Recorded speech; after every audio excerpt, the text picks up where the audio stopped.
सब्जियों के सेक्शन में खड़े होकर मैं एक एप्पल को देख रही थी कि मेरी नजर सीरियल बॉक्सेस के सामने खड़े एक अजीब से आदमी पर पड़ी। आराम से अपनी शॉपिंग कार्ट में सामान डालकर मैं वहाँ गई और एक रैक के पीछे छुप गई। अपनी घड़ी से उसका चेहरा स्कैन किया। सस्पेक्ट पहचान लिया गया है। नाम है टोबायस स्टील। जाना जाता है इंडस्ट्रियल एस्पेराज और डायमंड हाइस्ट के लिए। ध्यान से आगे बढ़ें। धीरे धीरे मैं अपनी कार्ट टोबायस के पास लेकर गई। हे, मुझे फ्रूट लूप्स के 10 डब्बे पकड़ा देंगे प्लीज? मेरी हाइट बहुत कम है ना। फ्रूट लूप्स तो मुझे सबसे अच्छे लगते हैं। मुझे मीठी चीजें पसंद नहीं। फ्रूट लूप्स तो सबको पसंद आते हैं डूड, सिवाय क्रिमिनल्स के। टोबायस ने मुझे घबरा कर देखा और फिर अचानक उल्टी दिशा में भागने लग गया। मैंने उसके सर पर गेहूं का बोरा फेंका, वो गिरा और मैंने उसे पकड़ लिया। कौन हो तुम? तुम्हारा सबसे बुरा सपना। हाय, मेरा नाम है जेन और मैं CIA की सीक्रेट एजेंट हूँ। MSA को लाइक और सब्सक्राइब करें। मैं बड़ी हुई अपने साइंटिस्ट डैड और जुड़वा बहन कमिला के साथ। मॉम हमें बचपन में ही छोड़ गयी और डैड हमेशा अपने बेसमेंट के साइंस लैब में बिजी रहते, तो हम में करीबी नहीं थी। एक जुड़वा बहन का होना भी कोई खास बात नहीं थी, क्योंकि कमिला और मैं एक दूसरे से बहुत अलग थे। वो बहुत ज्यादा गर्ली थी और लोगों से दोस्ती भी जल्दी कर लेती। बचपन से ही हमारी कभी बनी नहीं। मिडिल स्कूल में हम और दूर हो गए जब उसने स्कूल की बुली कीरा से दोस्ती कर ली और मैंने बॉक्सिंग शुरू कर दी। जल्द ही मैं शहर के सारे कंपटीशन जीतने लगी। मैं बहुत अच्छी थी, इतनी अच्छी थी कि 15 साल की उम्र में CIA ने चुपके से आके मुझे नौकरी पर रख लिया। 3 साल बाद मैं उनकी सबसे अच्छी एजेंट हूँ। ऑफ कोर्स मेरी फैमिली को नहीं पता। उन्हें लगता है कि मैं वियर्ड सी टॉम बॉय हूँ जिसे फ्लैनल शर्ट्स और बुक्स पसंद हैं। एक और क्रिमिनल को पकड़ने के बाद मैं स्कूल कैफेटेरिया में गई कि अचानक कीरा मुझे सूंघने लगी। एव, कचरे जैसी बदबू आ रही है तुमसे। तुमने पिछली बार अपने बाल कब धोए या अपनी आर्मपिट्स कब शेव की? तभी जब तुम दोनों ने मिलकर कोई काम की बात करी थी। और रुको, वो तो कभी हुआ ही नहीं।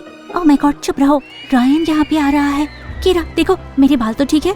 मेरा लिप ग्लॉस ठीक कर दोगी? कमिला काफी पॉपुलर थी, पर रायन तो हमारे स्कूल का स्टार था। फुटबॉल टीम का कैप्टन, बहुत हैंडसम और बहुत बेवकूफ। ऐसे ही होते हैं ना। कमिला रायन की तरफ जाने लगी, मुस्कुराकर उसे हाय कह रही थी, पर रायन बस मुस्कुरा के चला गया। हाउच, ये तो पेनफुल था। एनीवे, मेरा मिल्क शेक लेकर आ जाओ कैमी, और ऐसे बुद्धू लड़कों पे टाइम वेस्ट मत करो। डेस्परेट लगती हो। कीरा चली गई। कमिला भी जाने लगी थी, पर मैंने उसे रोक लिया। तुम हमेशा उसकी बात क्यों मानती हो? तुम्हारी बॉस नहीं है वो।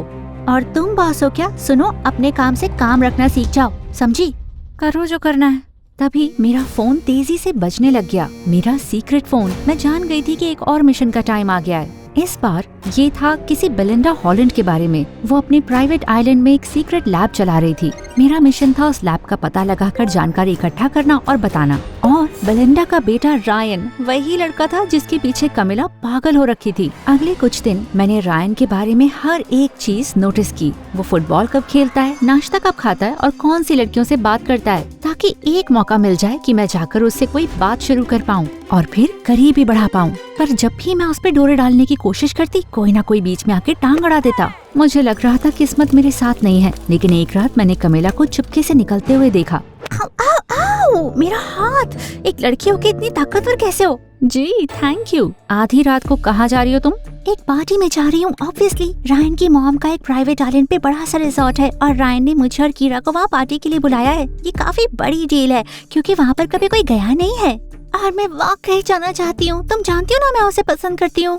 Private island? बिंगो, ये वही आइलैंड होगा जहाँ पर सीक्रेट लैब है। मतलब और कितने आइलैंड हो सकते हैं एक इंसान के? जानती हूँ ये MSA है, पर थोड़ा सा रियलिस्टिक बनो यार। मुझे इस पार्टी में जाना ही होगा। ठीक है, पर तुम्हें यकीन है तुम्हें यही पहन के जाना है? ड्रेस थोड़ी पुरानी सी है। सच में? रुको, तुम्हें क्या पता फैशन के बारे में?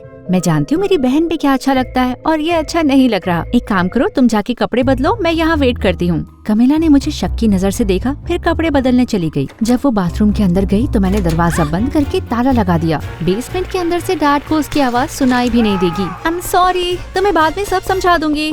मैंने अपने बाल बनाए, मेकअप किया और रेडी होने पर मैं एकदम कमिला जैसी लग रही थी। हाँ, हम जुड़वा बहनें हैं, लेकिन पहली बार मैं उसके जैसी लग रही थी। एक कैब लेकर मैं बिल्कुल समय से डॉक पे पहुंच गई। मैं अपना बैग निकाल रही थी कि एक लड़के ने मेरे कंधे पे हाथ रखा। तुम एक्साइटेड हो? मैं कभी रायन की एक्सक्लूसिव पार्टी में पहले कभी नहीं गया हूँ। क्या इसका मतलब मैं अब फेमस हो गया हूँ? वैसे मैं पैट्रिक हूँ, रायन का कजिन। मैं कैम हूँ। इससे पहले मैं कुछ और कहती, वो लड़का चीख कर मेरी गोद में कूद गया। अरे मेंढक, अरे नहीं, इसने मेरा डर सूंघ लिया है। प्लीज मुझे बचा लो। मेरी अभी तक कोई गर्लफ्रेंड भी नहीं बनी है। मैंने कभी किस भी नहीं किया। तुम मुझे किस करोगी प्लीज? मरने से पहले मेरी आखिरी ख्वाहिश है। ओह रुको, तुम मेंढक को किस कर लो, शायद इससे वो कोई राजकुमार बन जाए। क्या ऐसा सिर्फ कहानियों में होता है? और उतर जाओ मेरी गोद से, मेंढक जा चुका है। बहुत भारी हो तुम। पैट्रिक ने मुझे छोड़ दिया और जल्द ही हम कीरा और रायन के साथ बोट में चढ़ गए और चल पड़े आइलैंड की तरफ। जैसे ही हम वहाँ पहुँचे, मैं जगह का मुआयना करने लगी, पर ये तो नॉर्मल सा बीच लग रहा था और मैंने देखा कि किसी के फोन में सिग्नल नहीं आ रहा था। पता है तुम सोच रहे हो कि हम कहाँ हैं, पर भरोसा करो, ये तुम्हारी जिंदगी का सबसे अच्छा एक्सपीरियंस होगा, मुझे पता है। रायन की बात खत्म होने से पहले ही एक नारियल उसके सर पे गिरा और वो बेहोश हो गया। क्या ये मर गया? नारियल गिरा है कीरा, मीटियोर नहीं, ठीक हो जाएगा ये। लेकिन वो ठीक नहीं था। हमने इंतजार किया कि रायन अपने आप उठ जाए, लेकिन रात हो रही थी और हम में से किसी को भी रिजॉर्ट का रास्ता नहीं पता था, तो हम सब बीच पर ही सो गए। अगली सुबह मेरी नींद खुली रायन की लंबी लंबी चीखों से। ओह माय गॉड, मैं यहाँ पर क्या कर रहा हूँ और तुम कौन हो और मेरे पास धूप क्यों सेक रही हो? हाँ, बड़ा फनी है। अब मजाक बंद करो और रिजॉर्ट की तरफ चलो। मुझे तेज सुसु आ रही है। क्या मैं तुम्हें जानता नहीं हूँ? ओके, या जानता हूँ, मेरा सिर बहुत दुख रहा है, हे भगवान। रायन, ये कौन सा साल है? 2015। तब मुझे समझ आया कि शायद नारियल बहुत जोर से लग गया और रायन को भूलने की बीमारी हो गई थी। मैंने जल्दी से बाकी लोगों को जगा के कहा कि रायन को शहर वापस ले चलते हैं डॉक्टर के पास। पर जब हम मुड़े तो देखा हमारी बोट समंदर के बीच पहुंच चुकी थी, क्योंकि पैट्रिक ने उसे ठीक से बांधा नहीं था। तुम मजाक कर रहे हो क्या? मैं उस मेंढक से अभी भी डरा हुआ था। क्या हम यहाँ पर मर जाएंगे? रुको, क्या तुमने मुझे किडनैप किया? भले ही मुझको सब कुछ याद ना हो, पर मैं इतना जानता हूँ कि मैं बहुत अमीर हूँ। मैं जानती हूँ जान बचाने के लिए क्या कर सकते हैं। मेरी चाची ने सिखाया था मुझे। अचानक कीरा आलती पालती मारकर बैठ गई और कुछ कुछ बड़बड़ाने लगी। ओ मेरे भगवान कुम्बाया, हमें बचा लो, हमें डॉल्फिन्स का नाश्ता मत बनने दो। कुर्बानी के तौर पर मैं अपने विंटेज शैनल सनग्लासेस दे रही हूँ, प्लीज अपना लो इसे। कीरा, क्या तुम प्लीज अपनी बकवास बंद करोगी ताकि मैं जरा फोकस कर पाऊँ? तुम्हें क्या हो गया है कमेला? ऐसे तो कभी बात नहीं करती, और मैं तो सिर्फ हेल्प कर रही थी। ऐसा तो नहीं है कि बोट बांधना मैं भूली हूँ। मैंने कहा ना, मैं मेंढक से डरा हुआ था। कोई मुझे बताएगा कि यहाँ पर हो क्या रहा है? चुप हो जाओ तुम सब, फोकस करो। हमारे पास दो चॉइसेस हैं, या तो यहाँ बैठकर बोट के लिए रोते रहें या चलकर ढूंढे रिजॉर्ट को। सब लोग शांत हो गए और फैसला किया कि हम दूसरा ऑप्शन चुनेंगे, रिजॉर्ट को ढूंढना। गर्मी से हम तप रहे थे और घंटों चलने के बाद भी हमें कुछ नहीं मिला। और कीरा तो एक नंबर की बिगड़ी लड़की थी, बार बार बोलती रहती कि मैं उसे गोदी में उठा लूं। जब मैंने मना किया तो रोने लगी। फिर एक लड़के को उसे कंधे पर बिठाना पड़ा। सूरज ढलते ढलते हमें फाइनली एक बिल्डिंग दिखी, लेकिन बड़ी भूतिया सी लग रही थी। शुक्र है कि अंदर से उतनी बुरी भी नहीं थी और हम बच्चों की तरह सोए। पर आधी रात में मेरी नींद एक अजीब सी आवाज से खुली। मुझे यकीन था ये कमरे के अंदर से आ रही थी। मैंने हर जगह नजर दौड़ाई ताकि पता कर पाऊँ आवाज कहाँ से आ रही है, और कमरे की दूसरी तरफ कोई लंबा सा खड़ा हुआ दिखा। कौन है? उसने कुछ कहा नहीं। मैं तुम्हें बहुत चोट पहुंचा सकती हूँ, मुझे किक बॉक्सिंग और कुंग-फू दोनों आते हैं। अब भी कोई जवाब नहीं। जैसे जैसे मैं पास जाती उसकी आवाज तेज होती जाती। अंधेरा बहुत था, मुझे उसका चेहरा नहीं दिख रहा था। मेरे पसीने छूट गए कि तभी पैट्रिक निकल आया परछाई से, हेडफोन्स पहन के। क्या कर रही हो तुम? तुम क्या कर रहे हो और ये अजीब सी आवाज क्यों निकाल रहे थे? मैं गाना गा रहा था, अच्छा लगता है मुझे, तुम्हें भी गाना चाहिए। मैं थोड़ी शांत हो गई और पैट्रिक और मैं दोनों बैठ गए। हम बात करने लगे तो मैंने उससे रायन और बेलिंडा के बारे में पूछा। वो रायन का कजन जो था। मैं रायन से पहले कभी मिला नहीं हूँ। मैं यहाँ पर छुट्टी मनाने आया था और उसने सुना कि मैं शहर में हूँ तो उसने मुझे पार्टी में इनवाइट कर लिया। मेरी मॉम उसकी फैमिली से नफरत करती है, उसे रायन की मॉम एकदम नकचड़ी लगती है। अमीर और सुंदर लोग अक्सर नकचड़े होते हैं। इसका मतलब तुम तो अमीर नहीं हो पर तुम बहुत सुंदर हो। सॉरी, मैं ये नहीं कहना चाहता कि तुम गरीब लगती हो। मैं ध्यान से। तभी पैट्रिक ने मुझे कस के पकड़ा जब ऊपर से गिरगिट गिरा। हम इतने करीब थे कि अपने चेहरे पर उसकी सांसें महसूस कर सकती थी। देखने में वो इतना बुरा नहीं था वैसे। नहीं जेन, होश में आओ। बाल बच गए। अरे ये गिरगिट है और हाँ, तुम मेरा गला दबा रहे हो। माफ करना। पैट्रिक और मैं फिर सोने चले गए। अगली सुबह मैं कुछ ज्यादा ही जल्दी उठी ताकि जगह पे थोड़े क्लूज ढूंढ लूं कि देखा रायन गायब था। मैंने घर में हर जगह उसे ढूंढा पर मुझे वो कहीं नहीं मिला। मैं जल्दी से बाहर गई, उसे ढूंढने लगी तो देखा रायन एक नारियल के पेड़ के नीचे खड़ा हुआ था। क्या कर रहे हो तुम?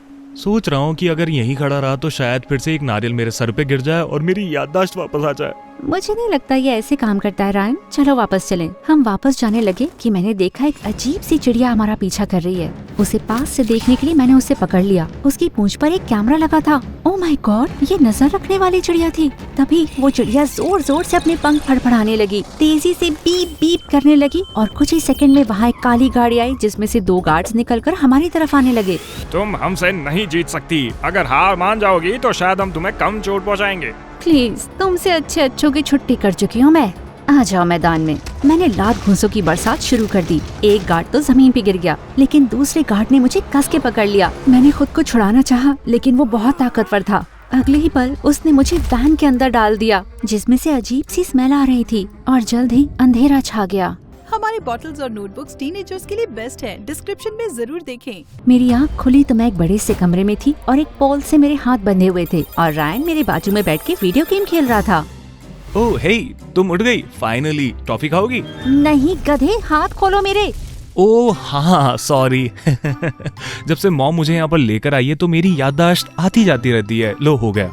रायन ने मेरे हाथ खोले तो मैं तुरंत भागने लगी। मैं थोड़ी दूर पहुँची ही कि एक औरत आ गई। उसकी फोटो से मैं पहचान गई कि ये थी बेलिंडा हॉलैंड। उसने मेरे खुले हुए हाथ देखे तो रायन पे चिल्लाई, ये क्या किया तुमने बेवकूफ, गार्ड्स पकड़ो उसे। मैं दरवाजे की तरफ भागी और कमरे से बाहर निकल आई। मैं थोड़ी दूर पहुंची ही थी कि देखा कुछ गार्ड्स मेरी तरफ आ रहे हैं। बाहर निकलने का रास्ता बंद था। कम ऑन जीन, तुमने इसकी ट्रेनिंग की है, हरा दो उन्हें। मैं लड़ने को बिल्कुल तैयार थी कि अचानक मेरे बाजू की खिड़की टूट गई और पैट्रिक अंदर आ गया। तुम यहाँ पर क्या कर रहे हो? तुम्हारी जान बचा रहा था। केरा कहाँ पर है? तुम्हें लगता है कि मैं उसे रेस्क्यू मिशन में लेकर आऊंगा? अच्छा किया। और उस कांच से मुझे चोट लग सकती थी हीरो। ओह हाँ, उसके बारे में सोचा नहीं मैंने। मैं तो डूड देखो, गार्ड आ रहे हैं 9 o'clock। लेकिन पैट्रिक समय से मुड़ नहीं पाया तो गार्ड ने उसे नीचे गिरा दिया, पर मैंने उसे लात मार के हटा दिया। अगली बार कहना कि झुक जाओ या लेट जाओ, वरना मुझे समझ में नहीं आता है।